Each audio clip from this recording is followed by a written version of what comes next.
Adabe mutala lunjomala on this 8th of February from 9 p.m. to 10 p.m. Akana modang katung nae dang. Wallahi bekala lakira fure walti toro nimisoni moneo. Gam gole ba koma. Mandinkol ko niamo e kamoto lati. E salon dindingo do. Bar furduk wo muke balti. Season 2 of Tonyaa kesso execute. Luntan sifa bele betarlale nyim bantaba nyim bembato ka fo me Tonyaa kesso. Alhaji Muhammad aya teda men jela kadia sponsored by Seaview Hotel. Bar jomal ba ko ma pour ka sembentu ya wolom gangoti. Gambia bele dabe nyim programme ote. A mutanfe nga mutefe nga nyo ya nyola. Season 2 of Tonyaa kesso execute. Ni number dula le me alon ka fo ka nene man soto nyim banko ka. Ni nyim programme o ye dang anin saya le kanyante.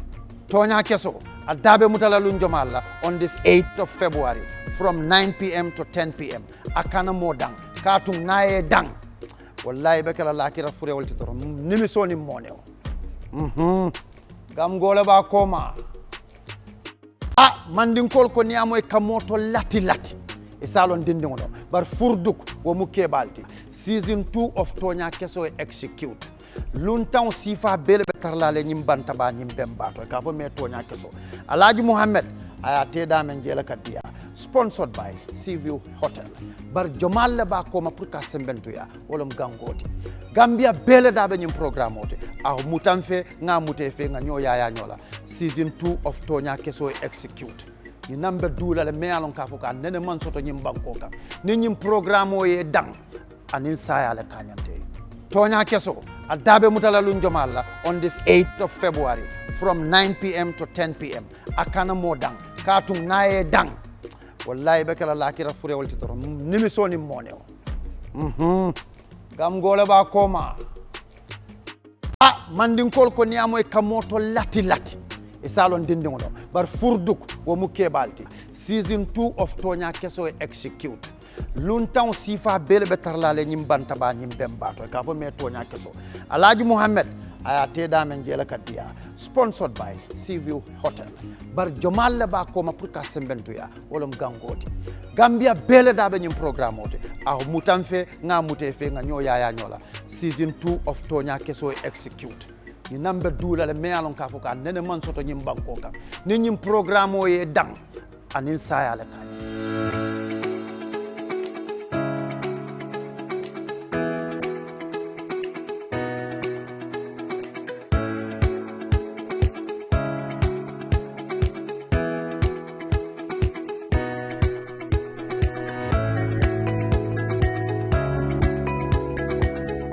Downfall comes from a sense of patriotism and also wanting to see this country, this beautiful country, on the global stage, competing and also collaborating with the rest of the world.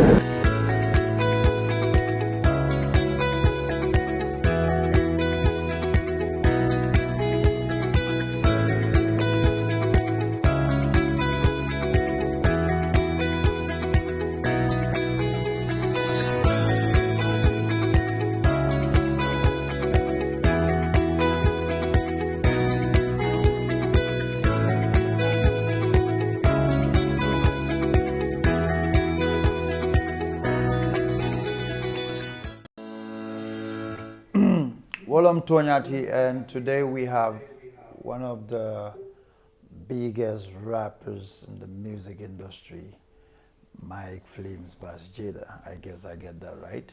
And Myk is a seasoned rapper, and he's been in the game for so many years.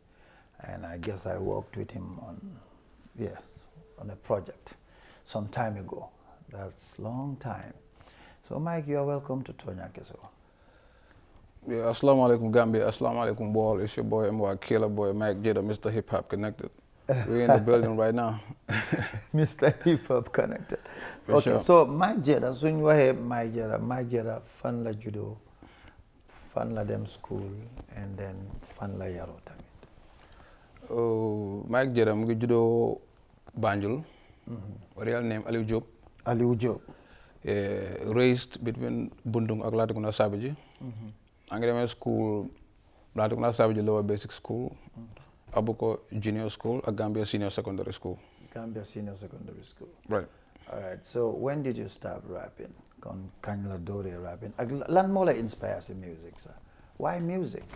Yeah, back in the days in neighborhood, I used to be like a break dancer. Break dancer? Yeah, I used to have a break dancing crew because the name Myk sa break dancing la jógee in short for Michael Jackson. Yes. Name be Myk si break dancing la jógee. Jada mom is like a high school nickname. Jada. Yeah. Is that from Jada? I'm on this, not really, not necessarily. What is Jada? B is Jayda. Okay. So technically, dañ ko bindoon suma school bag bi. School bag? Yeah, it was written on my. I had a school Like, bag with would it be a brand? Yeah, Jayda on it. So there was this girl called her. She used to be an athlete. Kooku moom daan ooyee Jada. So every time I went to school, people call me Jada. But back in the neighborhood, people call me Myk because of the break dancing I was doing. So break dancing. So I put. You would have been a dancer by now. I would have been like a break dancer. Su fekkoon ne man ko def ak level ban laa ko gëmee woon. I think I might would have taken it to a whole different level because Gambia amul break dancing. But you're still good at it. You have the skills. I think I still have some skills with that because definitely not for a large amount of time though, for sure. So what inspired you to do rapping? Rap, mom, I wanna listen to Nas, too much American Nas. rap. Yeah, there's this. I'm on a small uncle. Right now in America, he's in the United States right now. Kokula Bokolo Nick, so he be listening to a lot of Nas. So man, I'll be listening too. So eventually, I'm gonna catch up to Nas's music and I like it. I'm inspired by the stories he be telling. So that was the time I got connected to hip hop. So I started the rap, did like freestyles in neighborhood back in 2006, 7, around 8. So I hopped into the game exactly year Bala graduated 2009. 2009. So right. When did you do your first project? Like this is you have albums? Yeah, I have like 3 albums. 3 albums. Yeah. You launched all just released them? No, I launched like 2 of them. Benabe is like a mixtape, but I would call it an album because every beat is produced. How many tracks? First song the first album was like 18 songs. 18 Second songs. one is 12, third one 12. What was the album name? Some ran, some stayed. Some rise? Some ran, some stayed. Some ran, some stayed. Yeah. Okay. Was that the one you launched at Alliance Franco? Yeah, exactly. That was the first project I launched at Alliance Franco. What year was that? That's probably like 2014 or 13, something like that. 2014. Right. All right. Then your second album was? That was back in 2016. Yeah. Was it launched as well? It was launched at Jama Hall for sure.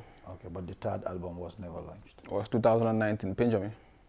Okay, so all your 3 albums were launched? For sure. Released and launched? Yeah. Okay, so you were in the game and you were doing well. In fact, you were one of the superstars when it comes to rapping. And what happened? What happened to what?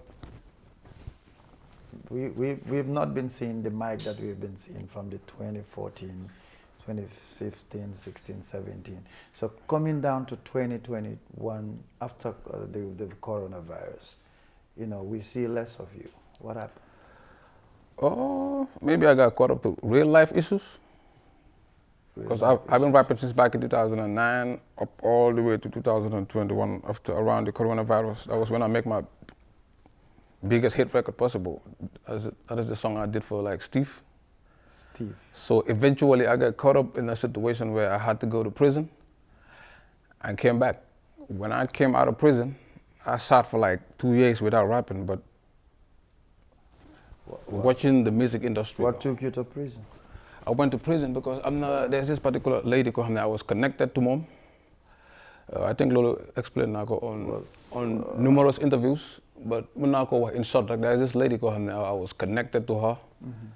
After I invest for me to do a show, after issues before that, then after communicating with mom on how I was spending the money. What was your relationship with this lady?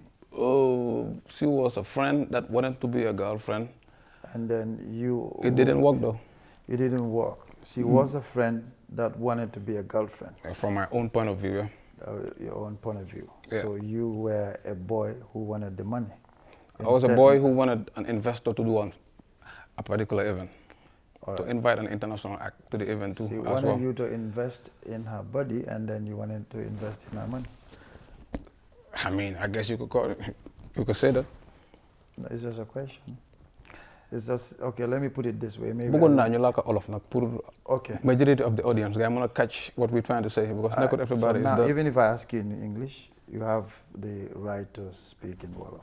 okay, let's do it. Understand? Because okay, maybe my Wolof is not that straight like yours, but this is a freedom platform. Any language you are comfortable with, then I'm comfortable with that. Right. So come, the reason why, if I want to ask you in Wolof, I may not get the right way, line of questioning.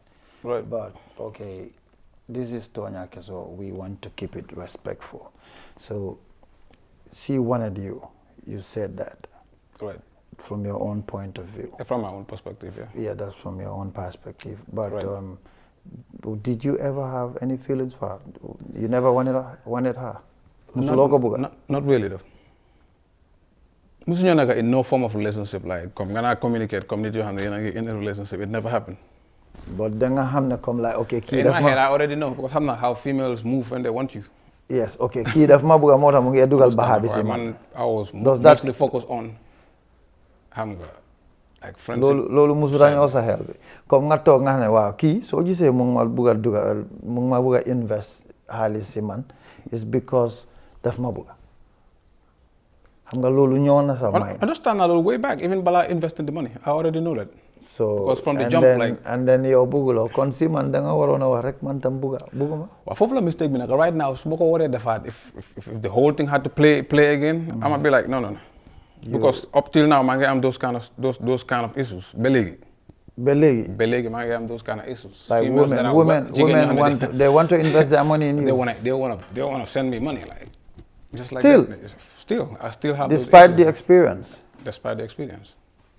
Yeah, Myk is so special. I don't know what is so special though.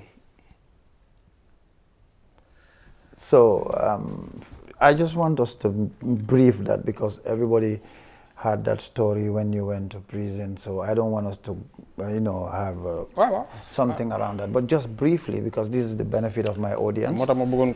Exactly. Make a shot, and we could just move so past it. Can you explain exactly what happened now without any interruption? No, back in the days, I'm connected with this lady.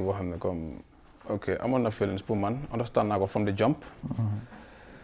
I've done well to send my everything I asked for and everything I wanted. So I them to a point where I wanted to do a show, invest for Harlesum. So around those times, like minor issues, so I want to communicate like correctly. After I want to communicate to mom on how I'm like spending this particular money. And after my spend code, then after all of a sudden I see myself come you arrest me, you went to the police station, then to court, then did them court back and forth.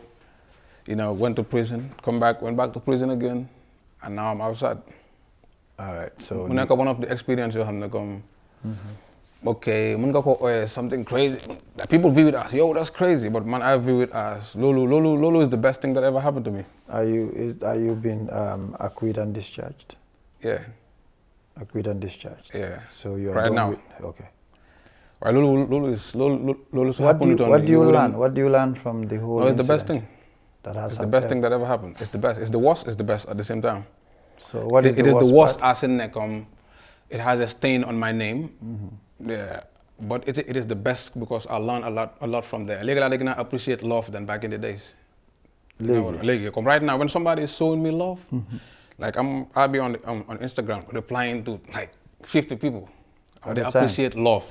Now when somebody showing me love, I appreciate it more. I connected them to Yala. Because back in the days, I don't even, you know what I mean? You were not really just that. But time when I see like situation, even the people closest to me, I'm not seeing nobody. You were wild and dangerous. Was the time like connected ak Yalla. Ma xamne Yalla rek moma mëna génné ci li moma ko tek and mom rek moma ci mëna génné.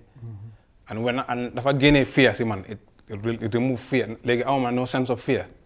Legi it's like I'm a free person moving. Do they ragal? No. Like from that situation on moving forward, I don't mind nit lu ma wax or nit lu fok. As long as you don't put food on my table, I do not worry what you think or what you feeling. It don't even matter. It doesn't matter to you. Yeah, if my ended like a balance of like confidence, I don't even know, less fear. Wow. For sure. So, okay, did you regret that? Nope. You did not regret going to prison? Nope. Why? I don't Because know. So if I connect Delma prison, you people wouldn't have this Myk Jayda now. we would not have this Myk Jayda. This one is a different version though. So what With is a so different special mindset. about, what is the difference between this Myk and the other Myk? Yeah, the other Myk, they've done worry about how people view him, what are people going to say. You know what I mean? Back in the now days. you don't care. Now, I don't care. I don't mind what benen nit lum fok. See. Yeah, you could think anything, you could feel like whatever, but man, as far as man hamna man Myk and it don't matter what anybody else think right now. So this is like a different Myk Jayda. And when I came out of prison, I'm gonna talk like 2 years behind I'm watching. I was just watching. 2 good No years. music, no interview, nothing. I was just watching. You know, 9 times out of 10, when somebody come out of prison, musician, they want to do a comeback show, they want to be in the media explaining stuff. But I sat for like 2 years straight, and I'm just watching. I'm not sure they even thought Myk like he quit music, combined with deaf music. In fact, I'm just watching. And that watching I was doing is very dangerous though. The watching you were doing is Was very dangerous. super What is dangerous. so dangerous about that? Because now I know everybody's moves. Now I know how everybody moves. Back in the days, I was in the game, so I didn't know what was going on around the game. Now I'm outside of. Now you now I'm know from the how outside of the everybody game. moves. What Yeah. benefit or impact does that have in your career? The benefit and impact it has, it makes me be self-aware. Now I know everything going around my surroundings. What anybody move, any move anybody makes around the music industry, then I have the key move be like right now because I've been watching from the outside looking in. Do you qualify that as an achievement? Achievement, I wouldn't necessarily call it achievement. I'm going to jangat. All of them they were jangat. It's like am nga soo jàngee dara da nga si war a am njëriñ. ban njëriñ nga si am? njëriñ bi dina ñëw du ñëw immediately, but dina ñëw eventually. And I'm already on step 1. We're going to 2 to 3 to 4, but I know hit 10. Yàlla su si àndee nañ gis njëriñ bi. Prison has made you become aggressive. That's what the street is saying. Aggressive? Yes. I wouldn't necessarily say aggressive. Yes. I wouldn't necessarily say aggressive. So what is your own definition? Oh, the definition, mooy lu ma la wax rek dafa génne sense of fear on what somebody else is going to think. Prison made me now. I'm actually straight. If I want to say Alhaji Muhammad, I don't like the shirt you're wearing. Instead of them second and Muhammad Mbuambin, I'm going to say Alhaji Muhammad. I don't like the shirt you're wearing. It makes You know what I mean? become honest. That's what you want to say. Brutally honest. So what impact does that have in your career once again? Impact is not going to come immediately. But because right now what do you visualize? Like, okay, what do you think it will bring in the future? Because you are doing it for a reason. You're encoded for a reason. Right. So that reason, what do you think? What is your aim and objective? What do you want to achieve from that? As a music part or just music part life in general and music aspect? Oh, so music aspect is gonna fa tax ñun Gambians ñu bàyyi di naxante suñ biir ñu bàyyi di nax suñ boppa tam. Si naka? Yeah, okay, Myk Jayda is gonna make the Gambian music industry ñu bàyyi di nax suñ boppa. Because ñun we be out here acting like dañ nekk di am xaalis. How long have you been out of prison? Oh, right now it's like probably like 3 years, I guess. 3 years, no hit songs? When I was out. Do you have a hit song? A hit record? Man, my life was never built around a hit record. So my music career was never built around a hit record. How many songs did you do from prison, out from prison? From prison out, I because songs you're not going to get as of recent. I don't call them songs. It's just something I scribbled, drop. Yeah. Necessarily, I was like 2 songs. A Gambia's Real Rap King, like Myk Jayda versus everybody. And then songs you never in between I Mansala. Literally, it's not songs. It's just me saying some stuff. Okay, Myk Jayda versus everybody. Right. How do you intend to convert Myk Jayda versus everybody to make money for yourself?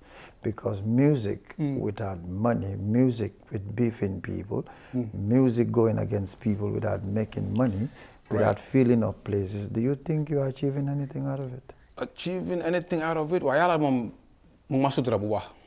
Lu ma bëgg maa ngi ko am, maa ngi dëkk fu baax, maa ngi lekk, maa ngi naan. Gisuma ben musician Gambian kuma gis ma ne hey yo this nigga is rich. But before going to prison, you were still in that level. You were eating good, you dressed good. Now it's better? Yes, now. Now it's better, yeah. Are you not thinking of filling up places as a musician or as a rapper? I'm not filling up places, but ñewuma kenn ku fill up any place too. Why? in the music industry. Why? I think that should be the biggest competition. The biggest competition? Yes. Man, small. Now you go on streams. Right. You compete people on streams. On You streams. compete people on doing bigger shows. Okay. You compete people traveling internationally. Right. Making difference rather than assaulting people and insulting them. This is what the street is saying, Yeah. not me. What do you say to that? What I say to that is like assaulting the people. Through your music, through your lyrics. Assaulting the people through music, telling the people the truth through my music. I don't assault nobody in my music. I tell people the truth in my music. That's number one. Number two, filling up, like competing people in filling up venues. In the first place, once more, music is not like, it's more like a mission than a competition. That's number two. And I see better rappers as like J. Cole. I'm with J. Cole, right? Yes, I know J. Cole. J. Cole, 6ix9ine has more Instagram followers than J. Cole, more streams than J. Cole, bigger shows than J. Cole, more bookings than J. Cole. But J. Hold on. J. Cole is still having shows. You should have to let me break it down. I have shows too. Yes. I don't do shows. Yeah. You have after 3 years. Have you done a show? You shouldn't necessarily do a show every year. I'm not saying you do it every year. I'm asking you. Yeah. 3 years from prison. Yeah.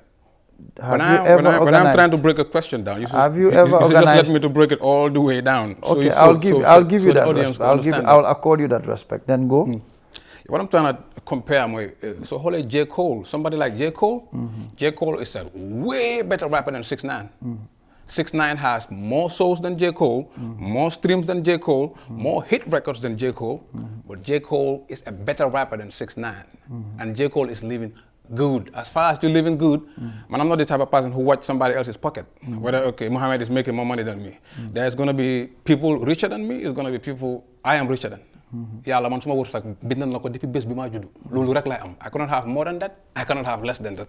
So dama gëm yàlla trop, you know what I mean? Yes. Can I ask you the question still? Now coming to J. Cole, why are you relating yourself to J. Cole? I was just doing a comparison of... That's comparison. Now let's go. You telling me J. Cole and 6ix9ine, right? Right. But you are not telling me that J. Cole is not doing shows or has not been doing shows. He's been doing big shows. Same way as you cannot tell me Myk Jayda is not doing shows. For now, Myk Jayda is doing shows. I said for the 3 years, have you organized a show? For 3 years? Yes. J. Cole be sitting for 7 years without a show. So 7 years. Now whatever J. Cole do is what you're going to do. No. If J. Cole sits for 100 years, Mangla try put explainer from up. Yes. ñoo xam ne seen music industry is 99 times better than the Gambian music industry. Yes, but why going up to America and taking examples there? Because America's music industry is bigger than. Why don't you watch the Gambian league on your TV? Why are you watching Neymar, Messi, and all these people? Because that is a better league. I watch all leagues. You watch all leagues? Even the local. Can you name me 4 people in the? Can you name me 4 people even from local? Hold on.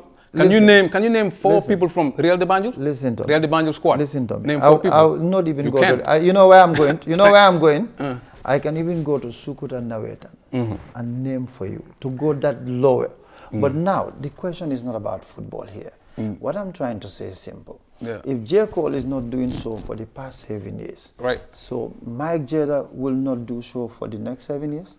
J. Cole is J. Cole. Myk Jayda is Myk Jayda. Yes. So why do you compare that? I was giving an example. When you're giving an example, you bring something related to the actual question. You know what I mean? So you don't plan, how long do you plan to do a show? It don't matter. I will do a show whenever I feel like doing a show. You don't just hop and do a show. Do you release an album? 3 years ago. I don't necessarily need to release an album too. You know so what I mean? are you doing in the music field? Huh? What are you doing in the music field? I'm moving according to my plan. You know, Gambia, then I'm this issue of... You take beef as a career? Beef. Every person I ever dissed on a song dissed me first. Every person you ever diss on a song? Dissed me first. He was the first person to like throw a shot. By mentioning your name? I am not the type of rapper that will want to diss you and won't mention your name. If I want to diss you, I will, like I say, if I want to say Muhammad, I will just say Muhammad. Okay. I will not just go around and say, that guy that does the Fatty Network, so no. Okay, now. I will just say Muhammad. Can I ask you this? Now, which rapper would you mention specifically come give the diss song? All of them. Everybody I mentioned on any rapper bodega ma diss ko on a song. No, man legi man yow lay laajte wax ma just 2 Gambian rapper. Nga wax ne Mohamed for example. Paate ak Samba. dañ ma musa beef si line bi laa gis suma boppa moo tax man tam ma beef guy. We just have to be honest. Man, you know me. Yes. So go on. You know me, right? Yeah. OG Love, I put this on a song. Which verse? Oh, a song called like Stolen Crown. Lolo mo isi all this stuff. You know, like Stolen Crown. Yeah. Okay. So he was talking about you. He was directly talking about me. Without mentioning your name. Without mentioning my name, I got guy. My Douglas song is too much, but I think he mentioned my name. He even write my name on the song, so you think? Oh, technically he is dissing me. Okay. Because he wrote my name on the title of the song. So Myk Jayda diss, so which means he's actually dissing me. Another one, just two is, back in the days, I'm on now beef like Easy T. Easy T. Yeah, he called my name and dissed me, and I responded back. So now you want to take beef as a career? No, beef is part of rap. Gambians understand rap. Gambians don't understand rap. So we're on this particular platform. Hold on. When I'm speaking, okay, go on. You could call me on this particular platform with any other Gambian rapper. My school call about rap in front of you, because they have no idea what rap is about. Okay, what is rap? When you dissing somebody, people go, yo, Kim, this kid, they think it's crazy. It's part of rap. What is rap? Yeah, rap stem from hip hop. You know what I mean? Hip hop start back in the 70s by DJ Kool Herc. Rap Sibop and Boomer started with people saying, I'm better than you, I'm better than you. But it's all friendly competition. Understand? So Boogie Neck a rapper, and he just want to be maneuvering between the game, the Kendula Lal, it's not going to happen. Who are the biggest names in the history of rap controversy? Tupac, Big, Jay-Z, Nas. Okay. Now, you said it's just friendly thing, right? It's a friendly competition. I'm not a friendly competition that claimed the life of the two most iconic rappers in the history of rapping. Right. You call that friendly? Lancy, Nyomsan Lolo is called beef. There's a difference between this and beef. Okay, what is the difference? Gambians saying they want to, oh, Myk, mugi beef kini. It's wrong. You cannot say Myk, mugi beef ki. What is going on is called beef. Song Gumagene Purki is called this. People always confuse it. You know, but if beef key, they did. If beef key is wrong. If this key more correct. Okay. If I'm a portion of it's beef. More when people had a real issue now. Yes. Now somebody could lose their life in it. Yes. And if I'm what they call this. Lolo more song be to the other person. Yes. Lolo could be friendly competition. I understand that perfectly. But two of these words still you can they are very similar. They are related, yeah. You understand? It's like boxing with the gloves on and boxing without the gloves. Exactly. Now, this has claimed the life of two iconic rappers. Right. And that's the lane you want to take. So are you trying this is the thing that took the life of two iconic rappers. Lolo was beef, Nego this. Tupac two of it combined. Tupac no. There was beef and there was this. Yeah, but when beef is attached, Lolo is a different level. No? That's what I'm saying. That's why I said the two words were attached in these two iconic rappers that claim their life. Yeah. You cannot take that out, right or wrong? Right. Yes? Yeah. So are you only going to beef with people or you going to diss? I won't beef with nobody. This is only dissing. So you diss ST? ST. In your song? ST, right? Why? Why I diss just ST? Feel like... I just feel like dissing ST? What am I going to gain from dissing ST? Nothing. Okay. Yeah, ST is somebody is before moving forward, so I would like to say some stuff. ST is a legendary rapper in the Gambian music industry. Whether you accept it or not. Yeah. As far as ST is the biggest Gambian artist to ever set foot on Gambian soil, if you ask me. Man, so you say Jaliba Kuyate, I must still say ST is bigger. As far as achievements, milestones, all the stuff he did in the music industry. So which means he's very powerful, right? But when it comes to rapping, as far as just rapping, he's not even in the top 10 best rappers in the game. In Gambia? In the Gambia. Who are your top 10 rappers? I wouldn't even necessarily be able to name them number 1, number 2, number 3, number 4. But at least give me 5. No, let's put that to the side for a future whatever. No, but right but now, please, you said he's not even number 10, 1 to 10. they could top 10 best rappers That's in what the I'm game. saying. That's what I'm saying. That's He's the what I'm biggest saying. though. Yes. Don't get me wrong. Yes. He is the biggest Gambian artist. Yes. Man, so he's So the biggest Gambian artist to What ever, is your to ever do what it. is your definition of 10 best rappers? Best rappers is like people that rap with the essence of rap. Lan moo tax ñu ne rap. Okay, so You know what I mean? He's not rapping for the essence of rapping? No, he don't rap using the essence of rap. Lan moo tax ñu ne rap. But I'm the Gambians, they don't understand rap. So in the first place. what is rap now, Mike? Rap, dafa am something called metaphors, point lines, like syllables and schemes. You ever heard of it? Of course. So lan mooy syllables rap. No, just go on. That's what I'm saying. Like people don't know. You are the one I'm asking. People don't know. Yes. What is you know syllables? what I mean? What is syllables? Syllables man got piece up these lines they sound alike from the beginning of the bar all the way to the end of the bar. Mike, please. Now this is too simple. Okay.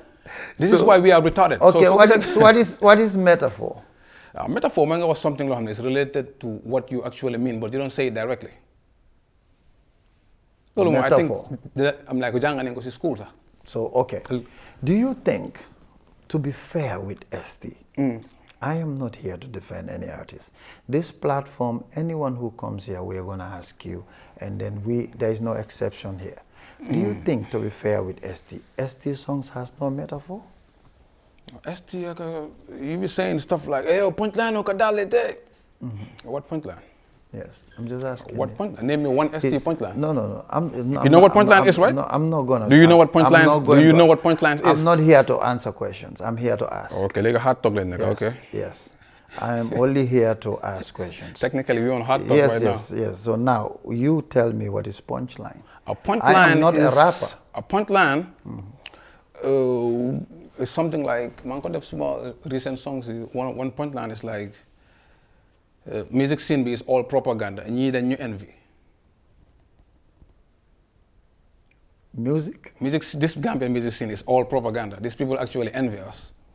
So that's punchline. Yeah, you know what? When you go to Fajara, to someone that's just hold on. Let me break it down. Okay. If you go to Fajara, there's this building called Propaganda. Right next to the building, there's another building called Envy. They're connected to each other, right? So if I say a bar like music scene is all propaganda, then you envy. Like Lulu Sirap is out of this world. You know what I mean? Because Bobby is connecting two stuff like they're really related in real life, and manko wah makes sense. Si Bobby still. Now your bass. That's a point line. Your bass. Yeah. Your punchlines, Yeah. your syllables, your metaphors Right. are not able to give you certain achievements. So what essence, like you say, essence? Achievements now. Yes, what essence? My achievements. Yes, what essence does this benefit you, these words that you use to qualify best rapper? Now you use them. You are the best in them. Now let's say Myk is the best when it comes to syllables. Myk is the best when it comes to punchlines. Myk is the best when it comes to metaphors. Long story short, Myk is the best rapper in the game. Yet still, Myk is not recommended in the music industry. It's not recommended? Yes, in the rap industry. In Why? which rap industry? Yes, Myk. Which rap industry? Rap music industry. Which one? Yes, because there are rappers. In the Gambia? Yes. You mean in the Gambia? You said, okay, do you qualify yourself as a legend? Legendary? Yes. I've been legendary before 2020. What makes you a legend? Do you know what a legend is? Yes. What makes you a legend? The rap skills I possess made me a legend. So you are a legend? I'm a legendary rapper. What are you talking about? Are you for real? Who is a legend then? Give me a definition of a legend in the Gambian rap industry. Like what? Gambia. What status do you have to reach to achieve legendary the status of a legend?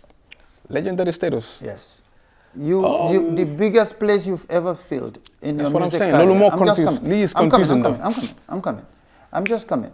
You don't have the best-selling album, even though Gambians don't sell albums. No Gambians ever sell no album. People don't buy. You understand? Exactly. But now people are streaming, right? People are streaming. Yeah. Are they streaming your albums? But do you know are that? your albums on streams? Of course. How many streams do you make? How many streams are do I make? Are you the biggest streams rapper online? The biggest stream one? Yes. The biggest streamed rapper in the Gambian the biggest stream rapper, I think, is ST, if I'm not mistaken. Okay, ST. Right. You have Name another one. The big. No, I'm just name me another one. No, I'm just coming. But just name me another one. Just wait. Just wait. Just wait. Wait. Okay. Compare yourself to G. G, yeah. That is one of the rappers that could actually really rap. G is more legendary than you. Of course. Okay. ST is more legendary than me. That's what Count I'm him saying. too. Okay, no, that's... I'm just trying to make this simple for you. I'm just trying to make something very simple for you. That's two. I'm trying to make something very... We just come in. No, I'm just coming. coming. Do you know where the issue is at? Yes. When you're asking the question, if I am listening, just make sure to listen when I'm trying to but, break it down. But because also, no, listen. Also, I have the right to do follow-up questions. Okay. What I'm saying is very simple. I just want us to keep the interview very clean, in the sense that you accord me the respect, I accord you the respect. Okay, go ahead. Yes. What I'm trying to say is the things that makes you a legend is what we are driving at, because the audience want to know why Myk qualify himself a rap legend. Yeah. One, we said when it comes to streaming, you are not number one, you are not number two. Yeah, streamings don't make you a legend though. Yes, okay. Now, you don't have the best albums when it comes to being When it comes to rap, I have the best albums. You have the best album. Yeah, nobody raps better than me on their album. On the album. No rapper. No Case rapper. closed. Yeah. Okay. What's your highest place when it comes to show, concert? Because they count. What you mean highest place? In modern day music. Yes. What is highest place? Like Allianz Franco, Penchami Stadium. Hall. Penchami Hall. You filled it? Not actually. It wasn't actually filled. It was 75% in. When was that? There is something that I'm going need to break down though, if you would let me. I will let you. Ability don't determine success. Your ability? No. In general, nobody's ability determines your success. This guy right here could be the best camera guy in the whole Gambia, but there are camera guys making more money than him. You could be the best journalist in what you are doing in your field, and you are not going to be the number one journalist. There are people out here in the streets that are playing soccer, football. I'm not you get play the Gambian national team. People you have the Muslim make even to the first division league are better football players than the ones in the league. So sa wursak lolu sa wursak la. But somebody's ability, that is somebody's ability. Any Gambian rapper in this platform, if my mom you jacarlo, he cannot out rap me. It's not gonna happen. Forget it. That's what I could rap on this particular phone here. Have I you could rap ever on the done- table. have- I could rap on you. Yes. Not rap suspects. I rap television. I rap lampa. I could just do it right now. Yes. Like I could easily do it. So that makes you best rapper. Lolo made me the best rapper in the game. That makes you the best rapper. Yeah, I'm a 'Cause koyaga- you I'm a can koyaga- watch hold on. TV, my specs, my watch, and then you I rap. could easily do it. It's too Yes. easy for me. Yes. Because rap, luma jaral. So- Jaralut ko gaye nyom. The time I spent trying to like figure out how to make a dope rap song, nyom lol dulen si feka. These people are gonna come, you know, you get them launch album without an album. That's what they're gonna do to you people. Do you know why? Because nobody's gonna say nothing. How? Everybody's gonna make them look like they are this super big stuff. Well, when we But I think when you get nasu it's- boba. No. No. I just want to ask you questions. Listen to me. I don't think people force people to love people. Okay, go It's ahead. because of what you do, the things you do, Okay. the music you do. For an example, if you are a rapper, Yeah. it's not that you go to the jalangs for people to love you. It's not that, okay, he is the only or she is the only person who has a mother to pray for him or her to be the best. You understand what I'm saying? You must do something. Your work, your ethics, your personality is why people will love you. Yeah. People will not just jump. I'm not loved when it comes to music because I'm not good at rapping. I'm not a singer. Okay. You understand? Okay. But okay, GST and others, Attacks, Jesus and others, people love them simply because of their hard work. Because of their hard work. Would you take that from them? Would you take what from them? Their hard work is why people love them. I wouldn't even try to do it. That's what I'm saying. So now, if you want to make that look so cheap, because you are the best rapper above them, Okay. don't you think you are cheating on them? Cheating on them, I don't get it. Yes. I don't get what you mean by cheating on them. Yes. Because what I'm saying Because is... there could be rappers. because Hold you- on. yes. You just have to hold on for me to break this thing down for you. Because so large one question and go to another. I find like too much information. Okay, let's go. There are people that actually work harder than Myk Jayda in the music industry. And Myk Jayda's name is way up than Nyom's name. xam nga loolu. Do you know there are people that actually work harder than man? The man suma name is bigger than their names in the music industry. Do you know that? Who is that? Because amuñu li ñu wax equal opportunities. Who is that? No, I'm just saying. Man laa wax man laa loo xam ne comme wall bi nu mu dee woogee. Yes. There are journalists that you work harder than. No, hold on. Listen. I cannot break nothing down. No, listen. I want you to understand the question. What I said is, for them at that level. What level? You understand? What level? Where is the level at? The level feel like confusion, Binakado. Yes. What level are you talking about? Myk, they have achieved something. Doing a show at Q City is what you people call levels? It's a level. What happened to the level? You know why? Attack, hold on. Yeah. Attack don't live in his own house. He's not driving $1 million car. Hold on. Okay. ST is not living in his own house and he's not driving $1 million car. You're getting that wrong. I'm not getting that wrong. You know why? I'm not getting that wrong. Hold on, bro. Hold on. No. Jizzle is not living in his own house driving $1 million car. Okay. So what level are you talking about? Thank you so much. The first show Attack did. Yeah. At the stadium with Malik, he bought a built house for his mom. He built a house for his mom. Okay, I'm gonna break that down too. I'm coming. I'm just coming. Gambian level, because our music is still growing. Gambian level. I'm just coming. Just allow me. Yo, don't allow me. No, just listen. But no, you speak of these three. If you don't allow me, then I want to defend it. I'm not gonna allow you. No, you are not here to defend nobody, as you said. No, you said. Are you here to defend people? No, you said. They did not have a compound or built house. And what they have is what I want to put to you. Hold on, let me break that. ST House is a story building. Hold on, let me break. I went there myself. Hold on, let me break. Is he living there though? Of course. He is living in that building? Of course. No, you're not. No, he's not. I swear to the Holy Quran. He is not living in the Ramadan. building. I went there, he's living there. Hold on. I'm just coming. You just have to hold on. Jizzle bought, 2019, he bought a full house. Okay, go on. For his mom in Tujareng. Okay. Built house from Global Properties. Yeah. If I'm lying, let the whole Gambia come after me. Man, I live with Jizzle in the same house. So would you say that's not an achievement? You have to let me break it down. Why are you breaking people's achievement down? Bro, I'm not saying I'm breaking people's achievement. I'm saying I'm trying to explain it. What you But this is an achievement. But you should let me explain these three things you just named. Do you discredit them?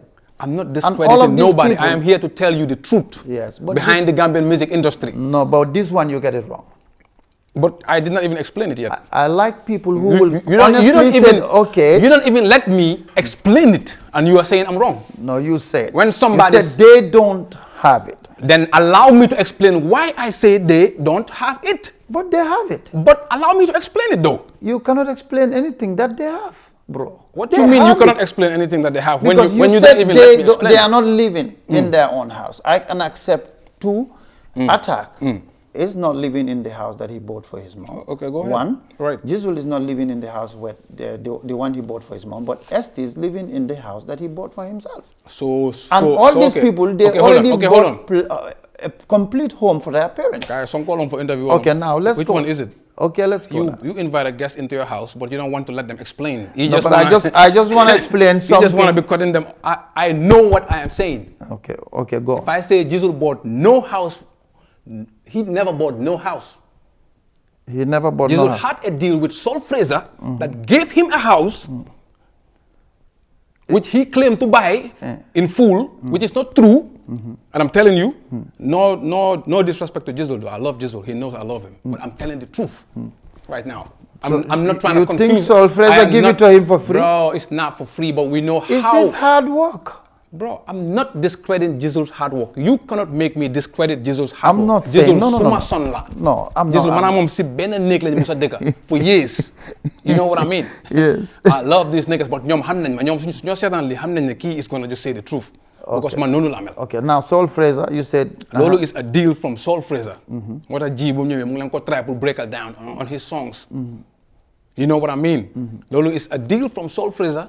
But Gambian artists are going to come out claiming that they just bought this houses with millions. Alhaji Mohamed.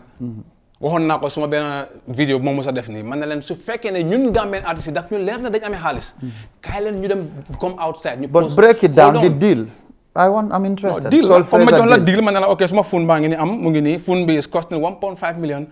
You're an artist I like a lot. Jox ma 200,000 ma jox la living bi. Then eventually you could be like paying the rest of the money bit by bit. Have you seen the detail of that contract? I don't need to see it. How do you know it? I don't need to see. I'm in the music industry. I know how it works. How do you know? I'm there. And I'm close to these niggas too. Okay. I'm very close to these people though. But these people I'm telling you about. The house belongs to who now? But the house does not belong to you until it is fully paid. So if it was me, Yeah. if I go to the song, I'm gonna say, okay, Solfreza made me a deal to buy this house for 200,000. I'm not gonna say in the song, no, because I'm lying now. Why? Because I'm lying. I'm actually lying to the people. I'm misleading the people now. Okay, so you said he's lying. If it was me, okay, I'm gonna say, okay, this and this and this happened. Now attacks deal, bro. All of them, bro. Attacks deal. All these people, He did bro. not. He all did not these people, bro. He did not bought the house. All these people, bro. Okay. I love Attack. Attack xam na ne Myk Jayda loves him. Man am we talk all the time. Kër boobu jandut ko. Bro, su ma la waxee dara gom ko. Man lu ma la wax moo am. So man dëgg bi laa la wax yow. You know what I mean? But ñun dañ leen nax suñu bopp Gambian. Ñun we wanna look like we are super rich. Did you ever have a deal with any, like with Solfreza yourself to have? I never had no. Solfreza called me one time, put take 500,000 per month. Can you them battle? Man, I go no. I turned it down. No, I mean like a house. No, I never have no house deal with Solfreza. You have your own house. I don't have my own house. You have a plot. I have a plot since when I was going to school. When I was 2009. Still I'm land. Where? Man. Now I wouldn't necessarily tell you. I'm like tell you the location. Land bitam nekut lo xamne comme land bi wasn't something lo xamne da ama dem ma jënd ko. Suma yaay. Dañ ko doon. Suma yaay moma may land bi. Suma yaay is a school teacher. Dañ ko jox land mu def fa man suma tur. Nekut man ma dem jënd land bi de. Suma yaay bima jur man. Now these people are having deals because of their hard work, their determination. They work so hard, even if they got it through endorsements. Yeah. And you are sitting here before the whole world. Before the whole world. Saying that is not true, that is not this. Myk Jayda. No, yo. You could believe what you believe though. Man, I'm not here even trying to convince you to believe something else. Yo, you could believe that. Yo, you could stick to that. Yes. Man, man. So thinking me is now already out. I was once in this box you are in. I'm telling you. I'm outside the box right now. Allow me to break it down. Okay. Allow me to break it down. Legi dama génn si box bi nga nekk ni yow. This Gambian mentality box. I'm out of it now. I will completely. die. I'm a Gambian. I'm and a that Gambian mentality like you. will. I'm a Gambian Don't you like think now? I was born here. Okay, don't you think now it's like you are more of a local body, foreign minded? Local body, foreign minded is still not wrong. I'm a local body, local minded. But I'm trying to shift now. To where? I'm trying to shift to a whole different level when it comes to perspectives and mindset. Which perspective? Right now, I'm going to call it the Myk Jayda perspective, if you want. Because right now, I'm feeling it. Yeah, but I'm feeling it. What does your perspective interpret? It might take time for people to catch up with me, but everything eventually... might take time. Yes. None of your things are sudden. When you are pushed to the corner, you move to the future. Why don't you think of now? And then because now is where you set the foundation. And if the foundation is not strong, the future will not be whole. The foundation is going to be 10 times stronger than any foundation. Then lima say to them,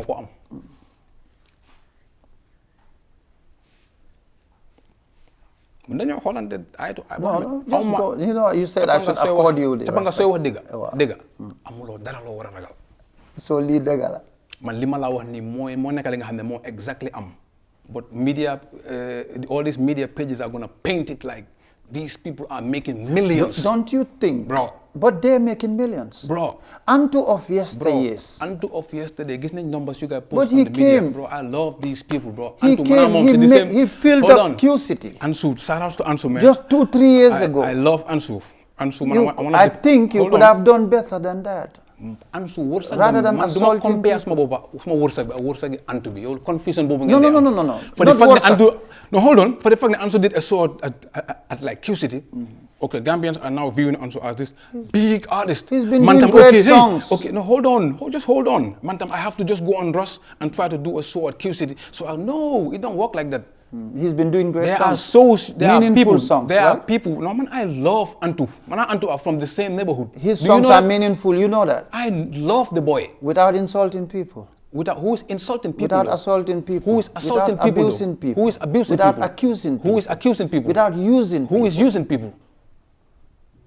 In your songs. Who do you feel is using people, yo? In your songs. Who do you feel is using people? You know why? But who do you feel is using people, though? No, I'm just asking you. Who do you feel is using people? Defend it. Yeah, I guess difference. Do you see the difference? Defend I it. will I say, said Mohammed, defend you are it. using people. But Defend yo, it. you will not say it to me. No, I'm just do, saying. Do you know why? I'm just saying. Do you know why? But do you know why? But do you know why you wouldn't say, Myk Jayda, you are assaulting people? Do you know why? No, I said Myk Jayda. In your songs, Yeah. you assault people. I never assaulted nobody in my songs. You insult people. I never insulted nobody in my song. You accuse people. I never accused nobody in my song. It never happened. Accusations. What is telling somebody the truth and accusing them is two different stuff. Yes. Because there is a particular part in your beef song or this song Yeah. that I would not want to mention, but for me that was too extreme. That was too extreme. But people mentioning my trauma about going to jail is not an extreme, right? Who mentioned your trauma? And I'm just saying, is it? If anybody mentioned your trauma, All of them mentioned it. Everybody that dissed me mentioned that. everybody so why nobody? Everybody okay. Now, tell me two artists that talked about your imprisonment and they All of them. Anybody that dissed me said it. like Everyone, which song? all of them. Which song? All of them. A song, and then can you make a reference? No, I don't need to point no particular artist. I say all of them. But Lulu is not a big deal because it's Myk Jayda. Now they're not it's just a gonna. No, question. but why are they dissing Myk Jayda on his prison stuff? Nobody's gonna say So that. what is- But anytime Myk Jayda says something, it's gonna be a problem, right? What is the way forward for Myk Jayda? The way forward for Myk Jayda is the sky, above the sky. Because man nekuma si Gambian box bi. Man duma nango nekkat si Gambian box bi with these people misleading you people. But like confusing you people. Gambia is the foundation. Gambia is the foundation. Now we are about to remake Gambia now. Now we are about to wake the people up. Bro, get the fuck up. You have to get up. Because these people are playing with you people. With insulting songs? I never insulted nobody in my songs. With abusive songs? I never abused nobody in a song. It You never are happened. going to awaken Gambians? I'm gonna awake. Malako wa fini tay, magal the date and the What's time. your level of fan base when it My comes? level of fan base, I wouldn't necessarily. Who is counting? I'm just asking. Who is counting though? I'm just asking. Or who's counting? What's your level of fan base? Who is counting? Do you have a fan base? I know I have a fan base. I know I'm not need to have no Myk Jayda rek la ga gom. Because they know I stand for the truth. And I'm never scared to say the truth. It never happened. Are you planning to have a show? I would do a show whenever I feel like it's the time. Next 10 years? It could be next 50 years. It's possible. You don't want to do it? It's not like I say I could do it tomorrow if I feel like it is tomorrow. Are you releasing an album anytime I'm soon? not necessarily releasing no album because I could release an album tomorrow. Are people But calling Gambia you necessarily will are need people to- calling you for shows? Huh? Everybody is booking me for shows. Best of the best called me to go and perform on their show. Ali Wali just called me to book me for a show. These people are paying hundreds of thousands. Hundreds And of I am- thousands? and what to Allah, I'm turning it down. Best of the best Best of paying the you best, hundreds no, of it's not paying- thousands? best of- I'm not. Ali Wali paid me 100,000. Mange wax mange oturam mu ma dégg Ali na Wali déglu paid lii. you 100,000. And I turned it down. On what show? He wants to do a show with me. Like what kind of, what nature of show? It's just gonna be like a show where I'm gonna have a face-off with another particular artist. To insult, curse And each other? It's not cost each other. It's called a rap battle in hip-hop. Man, I'm a hip-hop artist. A rap la def. So you tone it down? I toned Why? it down. Best of the best. I'm ma all percent sobi and amount of cash man I require. Don't you think you need the 100,000? I don't need it. I could show you 4 million in my bank account right now, without music. Which account? Another girlfriend is giving you that? Another girlfriend, not another girlfriend. That is me, walking, without the people knowing. This is me. This is the same Myk Jayda that went to the United States of America without nobody knowing. You went to US? May 13th last year. My friend and you get talk. My guy anda. Te musulo ko yek yo. You went to US? You never know. No, Because no, but musuma ko post. Opa musuma ko wa. This is me trying to tell you stuff that you don't. Hold on. Just hold on. Just hold on. You went just to US? hold on, bro. But I went to the is US. US Hold an on. achievement, going to US? In the Gambia, that's what they think it's an achievement. They think.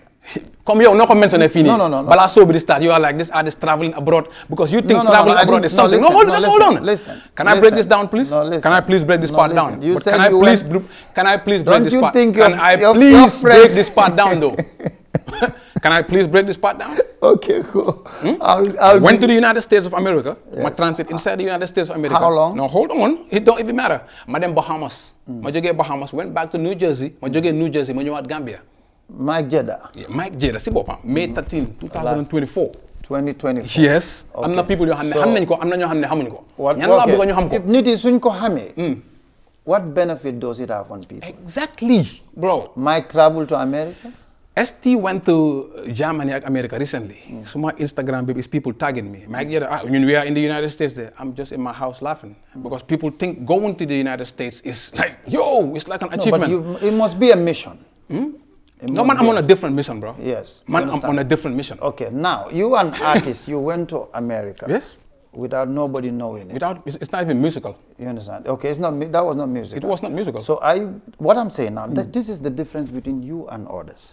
It's They will major travel difference. on a music purpose. And they are going to post it. You understand? Even if And they they travel, will even if post they, it. And they- no, they listen. would travel on a musical show whereby they go fill Because up.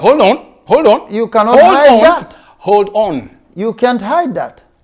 bro. But you They are not booked. you are not going to let me speak. Okay, speak, Myk. I remember when Big Far came to the show, he was breaking stuff down. Why because is Myk Big- Jayda having an issue? Myk Jayda has an issue because Myk Because Jayda... Myk Jayda is real, bro. No, it's not about you being... Myk Jayda is real. You know what difference with?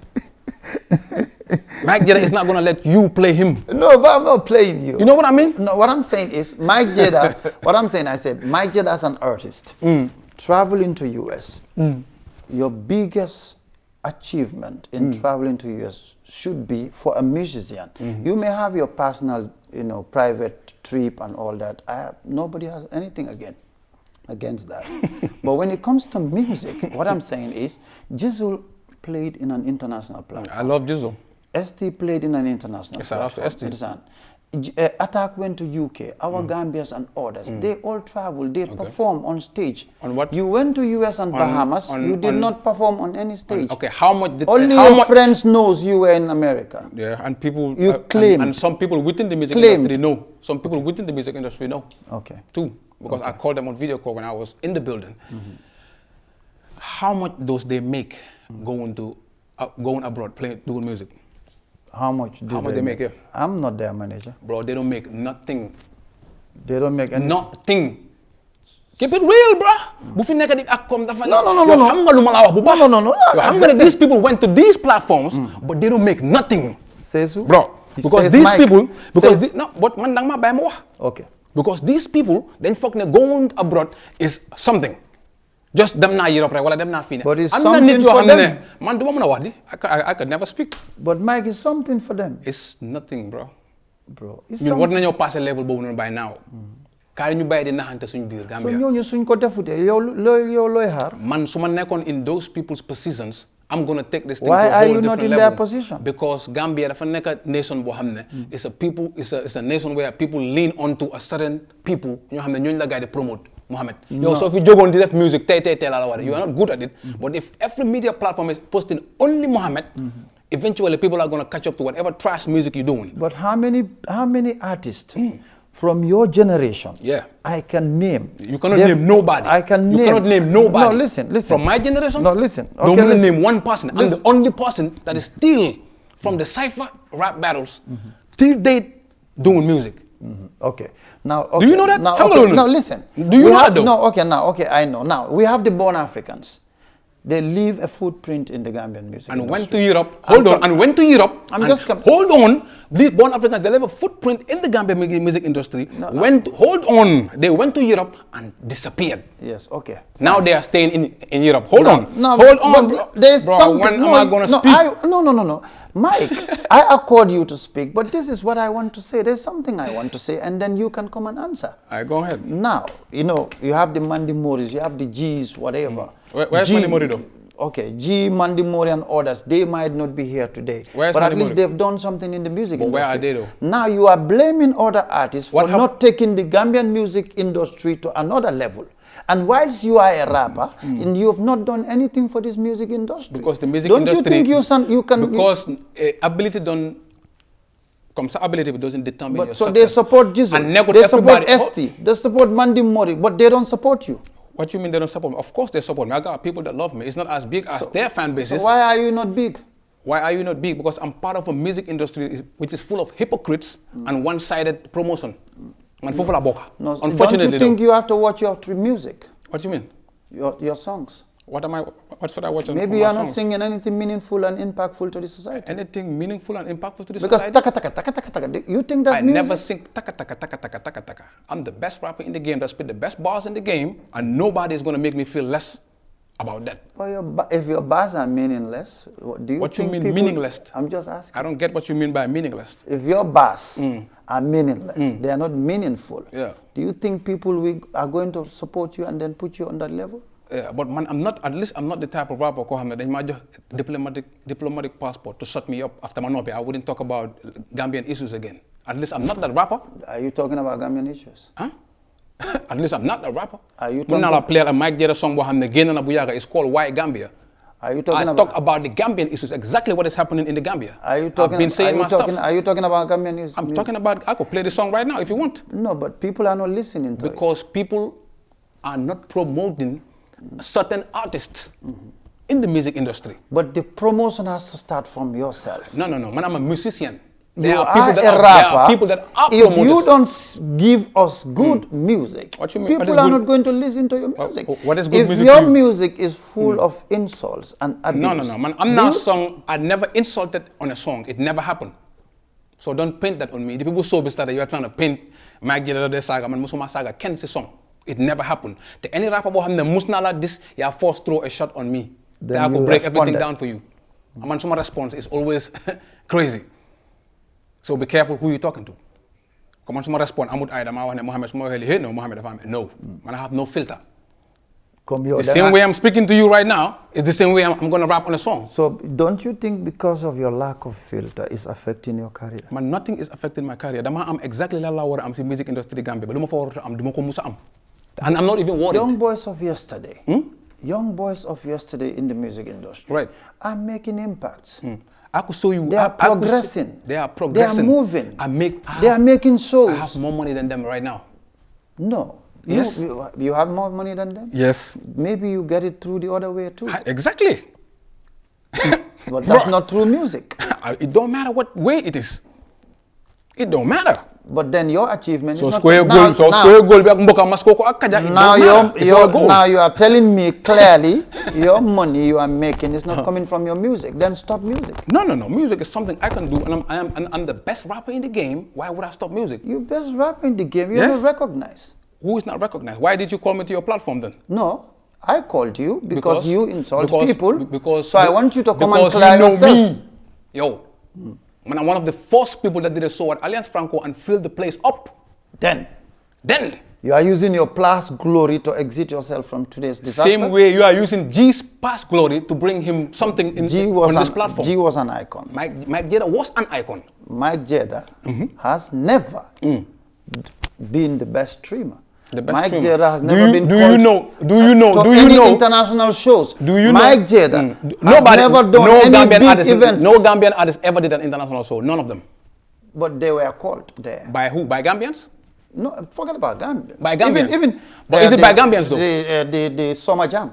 Which Summer Jam? Summer Jam owned by Champion Summer Jam only happens in the United States of America. Any other Summer Jam, the real Summer Jams, Lolo, United States Where of America. Vibes Cartel is playing in Germany is not a real Summer Jam? Lolo is something copied from the United States of America. Summer Jam platform is not owned. Where Burna Boy is playing. Do you know how much Burna Boy is paid? Where Beenie Man is playing. But do you know how much Beenie Man is paid though? But you said it's not real. But do you know how much Beenie Man is paid You said though? it's not real. It's not real. The real and Summer Jam. And they are paid big money. Are you for real? Who is paid big money?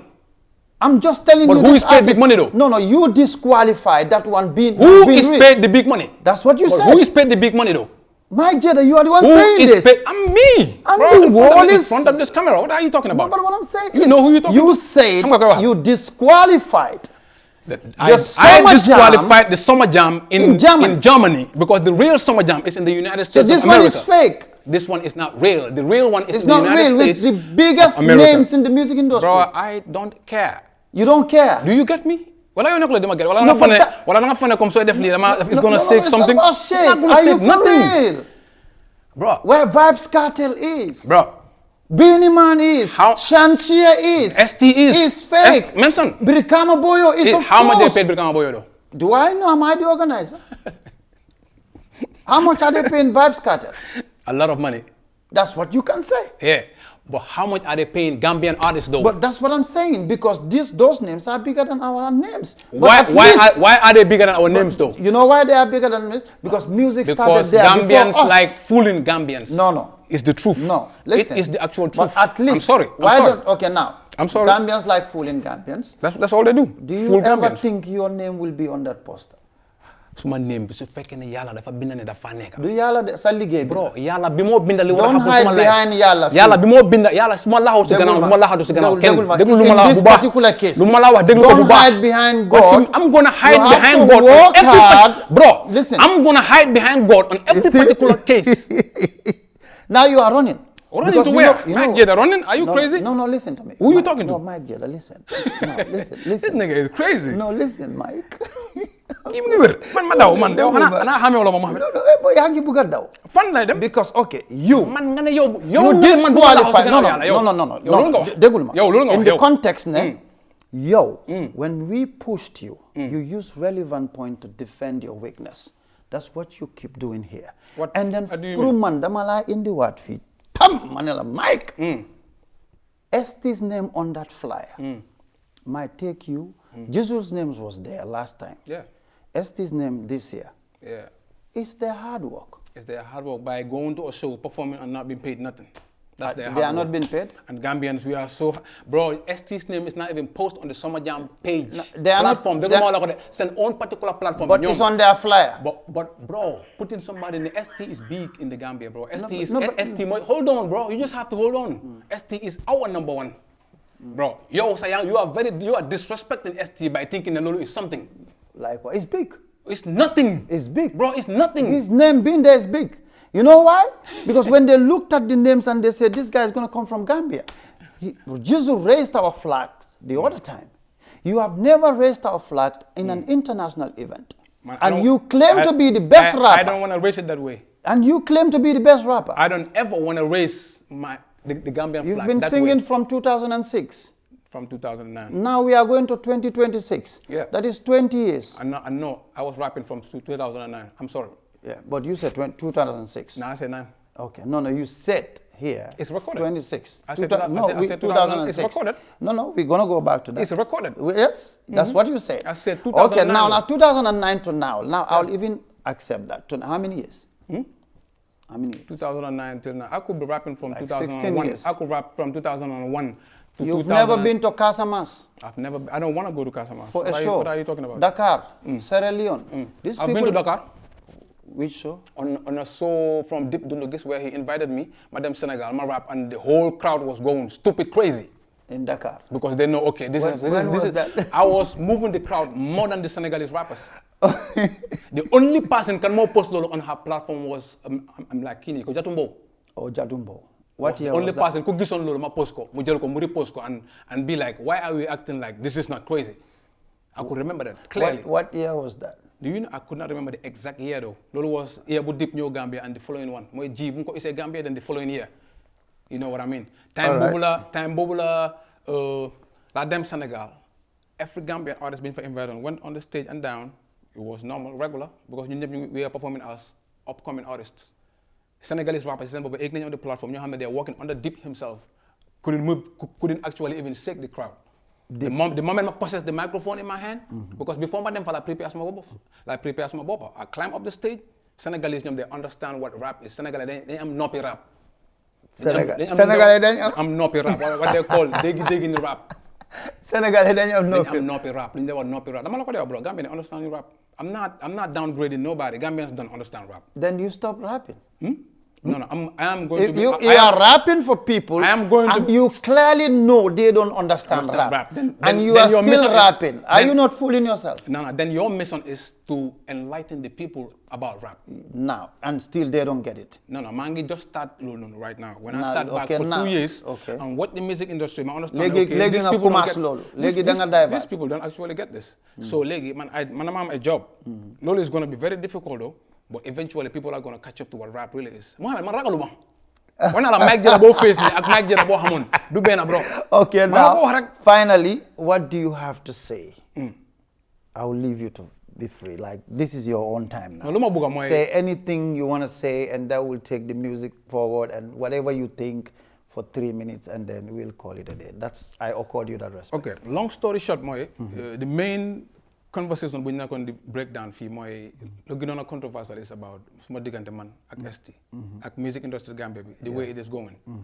The real reason why I come at ST, a lot of people could call it hate, a lot of people could call it jealousy, a lot of people could call it downgrade or discredit, but man, I'm not exactly what I am doing. You know what I mean? So by help my songs, I mention stuff like tribalism. What happens in the music industry? It should not be there. You know what I mean? But back in the days, how about open mic festival on? It was in 2016 or probably 17. I don't even know which one it is. ST around the time I'm getting Alin Domo. When he climbed up the stage, do you know what he did? He said some shit like, "Namadi mani korele, mani morile, tea small le." You know what I mean? Is that a crime? No, I'm not saying that's a crime. Man, I live in a Mandinka household. I'm just asking. Hold on. Lolo is somebody trying to make the music about tribe, which is not what music. What about tribe? He said. You said. He said. Yeah, I know what I'm saying. Mbadi Mandinko. I'm how far I have been watching. That's what. Actually, 2 years more talking. So dig back into the music that industry. Pain all you the way from here. that year. You are still having that anger. No. Man, legally, I did some research on the Gambia. Time, but it don't mean nothing to me. Okay. Because these people are not playing checkers. These people are playing chess. They are smarter than what we think. The whole stadium was going crazy. So because at Bobunono, open mic, Oin, Mandimori, Oin, T-Smalls. Time Bobu, ST, T-Smalls are in good terms. You know what I mean? So now, Lolo Yangi actually make the Mandinka people think, hey, you said have many come, then you not fight, then you say, which is wrong. That is your interpretation. For 3 minutes. Okay. I'm 30 seconds in your master bat. Okay. Because more habit over. It's too real, bro. No, it's sensitive. It's sensitive. When you talk about tribe, exactly. I don't want you to go too much into tribe. You know why? Bro, break it down, it's not going to cause no problems. All right, no problem. It's not going to cause no problem. Okay, I'm just trying to say, tribe has nothing to do with music. That was when these people, he started gaslighting these people into believing, talking about, no, music has nothing to do with tribe. You ever heard that? He will never say it. Ever. Do you know why? Because Lolo never lean onto his success.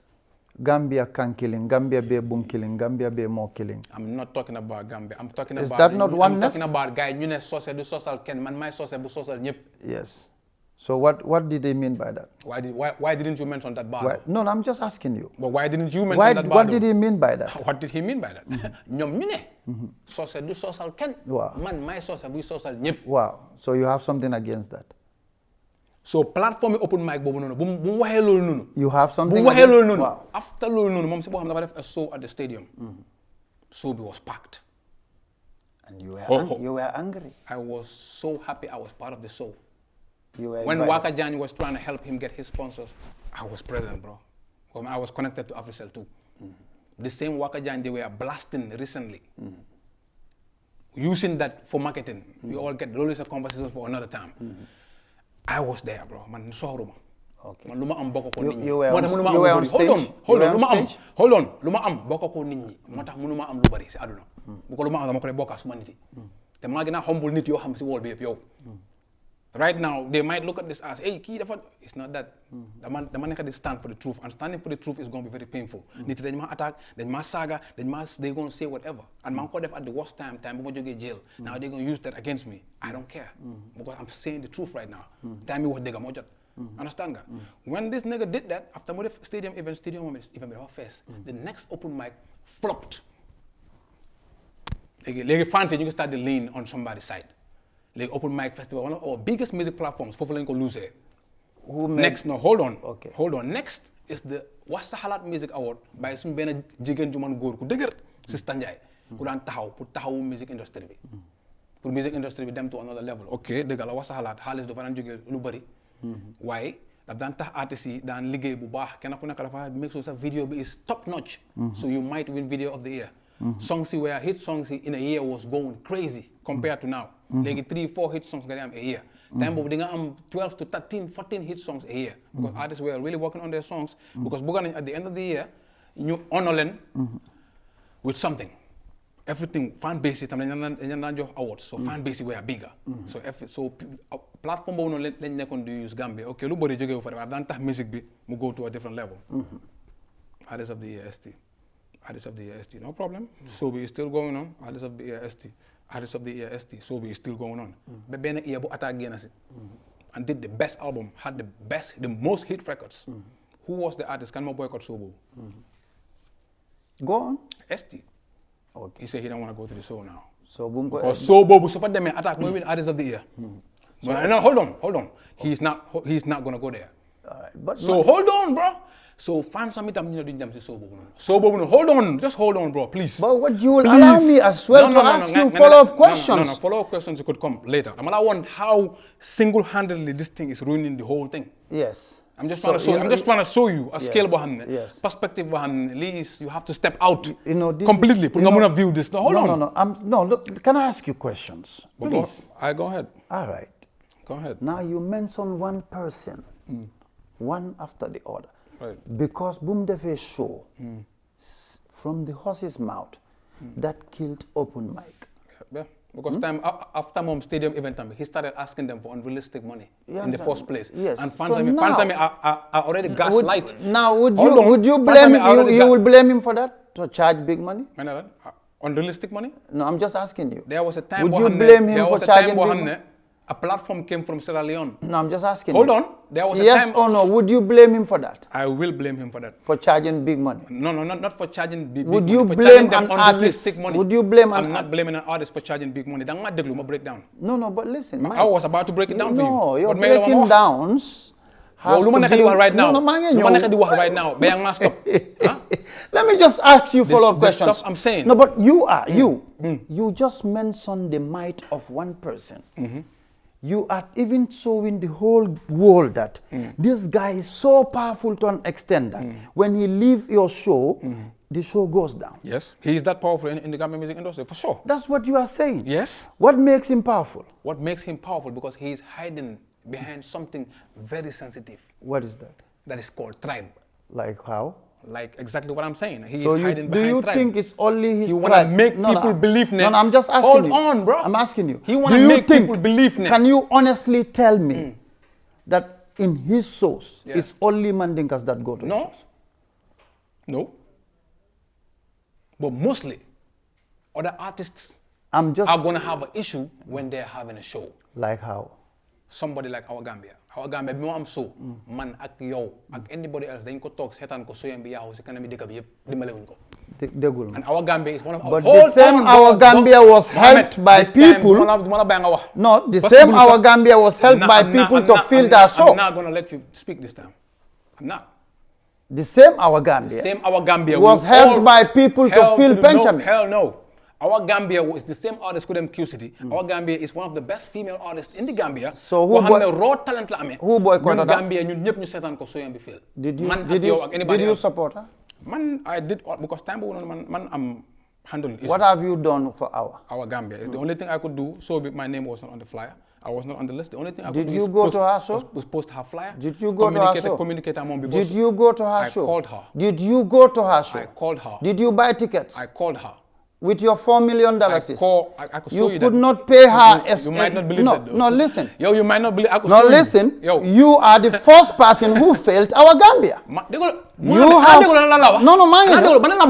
$4 million in your account. Who was the first person I mentioned? No, listen. Who was the first person? $4 million in your account. You did not pay her. You did not buy 100 tickets. First, though? The only thing you were. But who did I mention first? With 4 million. But who did I going mention to first? America? But who did I mention You did not first? support But her. who did I mention You first? failed her. But who did I mention first? As an artist. But who did I you mention did not first? go to her show. Who did I mention first? Why didn't you go to her But show? who did I mention first? Did I you go to her mentioned show? me. Did you go to her show? Bro, dégg nga lu ma la wax de man la sama bopp laa njëkk a lim. Ma ne And man. why did you ak do yow, that? yow. Why did you do that? Why did I do what?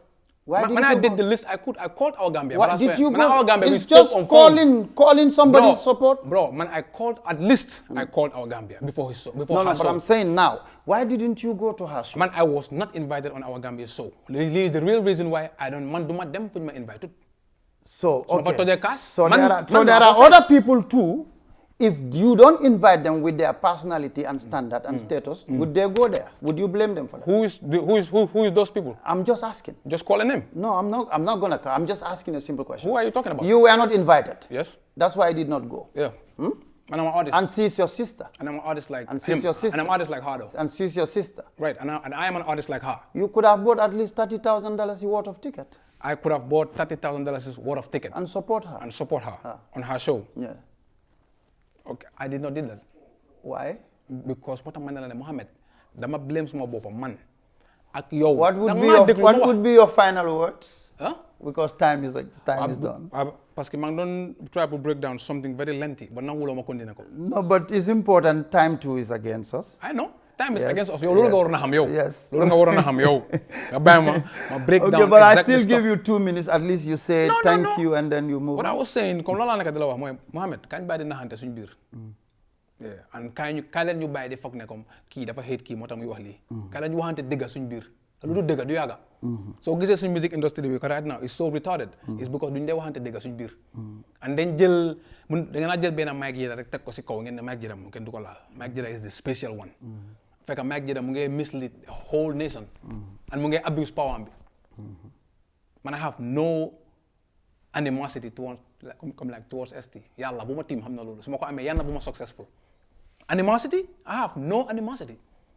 No animosity. That was Myk Jayda. Understand? But do you have anything like particularly about yourself to say that is important? No, for your Myk Jayda fans? is coming. Come on, in an interview today. He's coming next level. Myk Jayda is coming. The fearless Myk Jayda is coming. We're gonna take this to a whole different level from this time around. Hair be dina meji. Because luma neka di hair. 98% of the people are fofu la guy connect. It's time to disconnect. It's time to disconnect. Thank you so much, Myk Jayda, for coming to Tonyaa Kesso. It was a heated debate and then it was still respectful. And then definitely thank you for coming. Thank you for coming. It was thank not you respectful. Thank you for coming. It was not respectful. But thank you for coming. Once again, thank you for coming. And then this program is sponsored by Gamgo. Gamgo, thank you. And then Lee Properties, thank you for coming on board. We thank you for your support, and when we thank everyone that was watching this program. We are saying it's a bye from you until we come your way next week. Tonyaa Kesso, the biggest platform in the Gambia. Boom.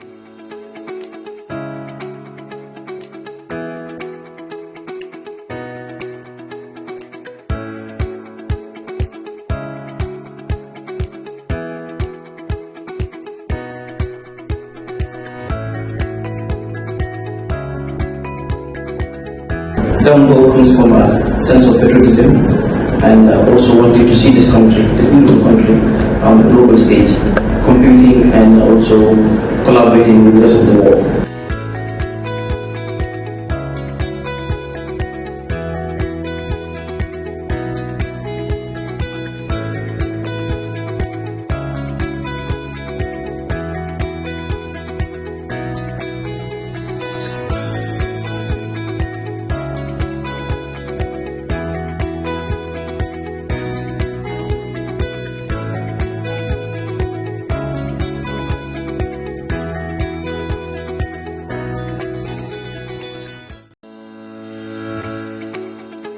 Tonyaa Kesso at Dabe Mutala Lunjomala on this 8th of February from 9 p.m. to 10 p.m. Akana mo dang, katung nae dang. Wallahi bekala lakira fure walti toro. Nimisoni moneo. Gamgole ba koma. Mandinkol ko niamo e kamoto lati. E salon dindingo do. Bar furduk wo muke balti. Season 2 of Tonyaa Kesso execute.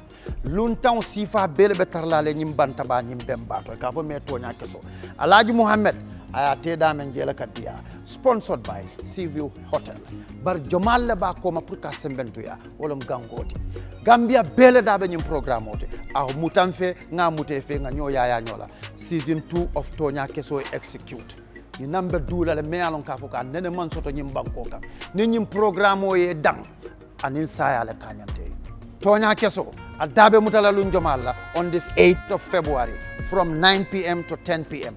akana mo dang katung naye dang wallahi bekala lakira fure wolti toro nimi soni moneo gam gola ba koma mandin kol ko niamoy kamoto lati